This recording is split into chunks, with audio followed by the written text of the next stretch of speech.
We are working today on the Red Big Ideas Record and Practice Journal. Today we're working on 8.4 and we're doing area. And essentially we're doing area of some irregular shapes and figures.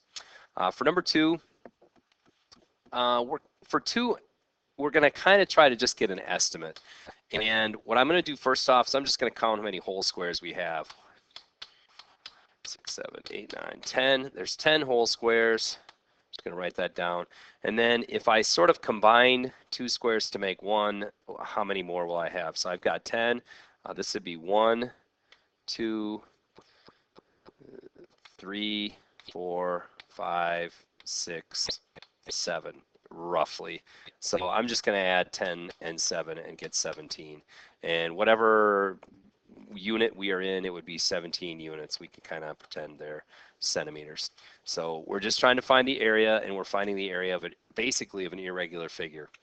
For number 3, it's a little bit more, it's a little bit easier, I guess, for number 3. How I would attack this is I would just pretend this is a rectangle, and I would just find the area of my rectangle, and that would be 15 times 8.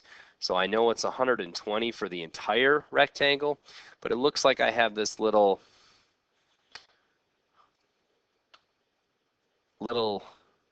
rectangle, I guess, that is no longer a part of the big rectangle. So I got to make sure I get this part out. Looks like it's 3 by 5, which would be 15. So I'm going to take 120 and minus 15, and I'm going to get 105. So this would be 105 feet, and that would be squared, 105 feet squared. And then for the last one, again, we have a couple different shapes. Looks like we have a trapezoid, and it looks like we have a parallelogram. Parallelogram, to find the area, we're just going to go base times height. So area of a parallelogram is just simply base times height there. And if we do that, we're going to get 60 feet squared. And then for this one, it's a trapezoid. And for the trapezoid, we have to remember we have to add 12 and 8. So 12 plus 8 is 20. And then we're going to cut that in half to get 10. And then we're going to do 10 times the height.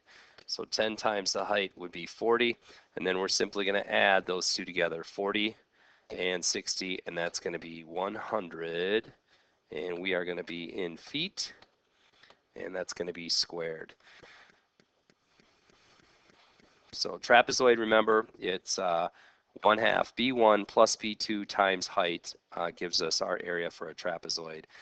For parallelogram, it's just base times height. That one's a little bit easier. And then again, rectangle. Again, we did area of a rectangle. We simply just did base times height. So this was 8.4, and it was dealing with